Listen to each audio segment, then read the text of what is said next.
Hi everyone and welcome to Inderes TV.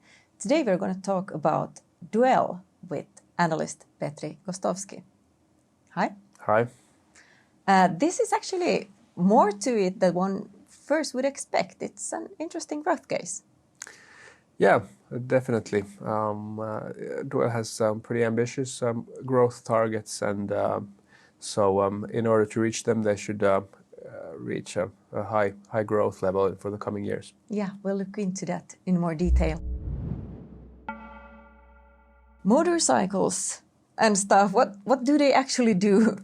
So Duell is a distributor of accessories and spare parts for motorcycles and snowmobiles and etc. So basically, they distribute products from the manufacturers to the retailers who sell it to the end customers, which would be like us, consumers. Yeah, and they have a pretty amazing brand portfolio, I've understood. Yeah, so it's a very wide brand portfolio consisting of some 300 different brands. It's very wide depending on which product categories we're talking, whether it's tires where they have Michelin, or whether it's some electronic equipment for such as maybe a GPS for your bike or so. So it's a very wide brand portfolio. Yeah, and that would be one of the key success factors for a company. And yeah, I mean, if you work as a distributor, your main success factor in the long term is the strength of your brand portfolio. So basically, you need to be the distributor of the products that the end customer wants, and this requires you to be a trusted partner for the brand owner, but also you need to have a wide range of retailers who you distribute the products, because the brand owner is interested in your gain of customers. So how wide range of customers you can reach.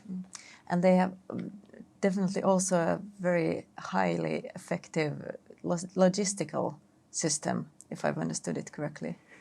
Yes, so well, they have through their growth strategy, they've expanded to several countries, and due to this fact, they have a wide network of inventories or logistics,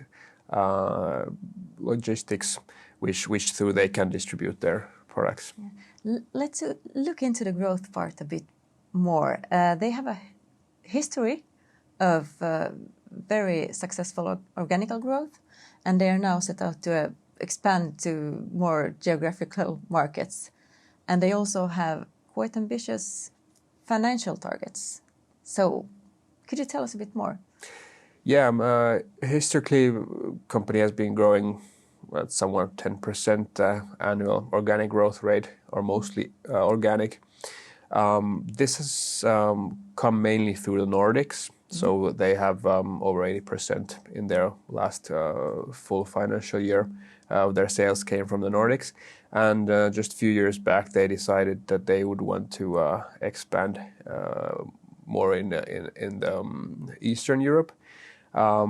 Basically, they are aiming for 200 to 300 million euros revenue. So if you look at their pro forma 2021 figures, they'd have to over double their revenue. And basically, in order to do this, you have to grow much faster than the market, which is expected to be growing at some 2% annually. It's a huge market, but it does not grow as fast as they are aiming to grow. So this means you need to expand to new geographical markets, but then also to new product categories. Just last summer, Duell bought a company or a distributor that's distributing mainly products and accessories for the biking market.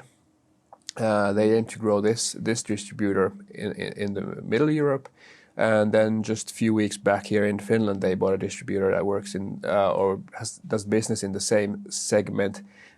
This company has a high market share in Finland and has started only recently to grow in Sweden. I believe Duell is aiming to grow this company into a leading player in the whole of the Nordics. So again, buy a company brings inorganic growth, but then you aim to grow this company organically as well. Yes, Yeah. exactly. So how do you see it as a realistic journey? I see it as a realistic journey, but as you think about the target of the revenue growth, it is obvious that they do need the inorganic growth, which they've already to some extent done.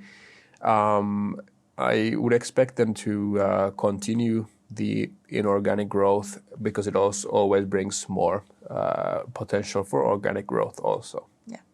So ambitious but doable. Yes. Yeah. So what about the risks? If you divide them into long-term and short-term risks. Yeah. Well, obviously, like we talked, the number one or the biggest driver in the long term for the companies is the strength of their brand portfolio and the distribution network to the retailers. So basically, you need to have the brands that the end customers want in your brand portfolio. So the health and the strength of your brand portfolio is one driver or one factor that will impact your success rate. Yeah. Then also you need very efficient logistics because basically their key business is efficient logistics. So to be able to distribute the products as efficiently as possible to the end customers. So you need to be fast because customers, us consumers, want the products that we order online to be delivered quickly, and you need to be cost efficient because it's basically the cost efficiency has a direct impact in Duell's margins. So I think these factors are the key items to follow in the long term. If you think about the more short-term risks, we have two factors that are maybe have been coming up lately. So we have the inflation, which is obviously impacting a consumer's ability to spend. Yeah. We've seen some demand shifting from products to services now after the corona. So I'd expect the market to be a bit tougher in the short term due to the inflation.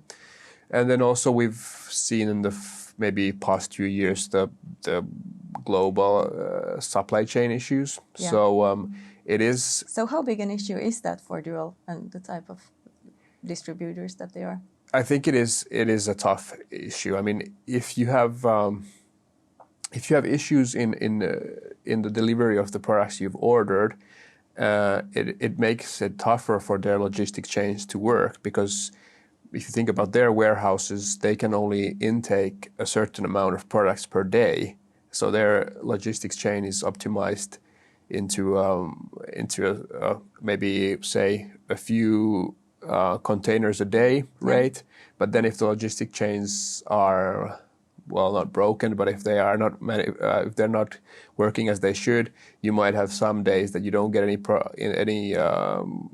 products, and then another day you get a huge amount. So this makes it a mess at their warehouse. It makes a daily business a lot harder.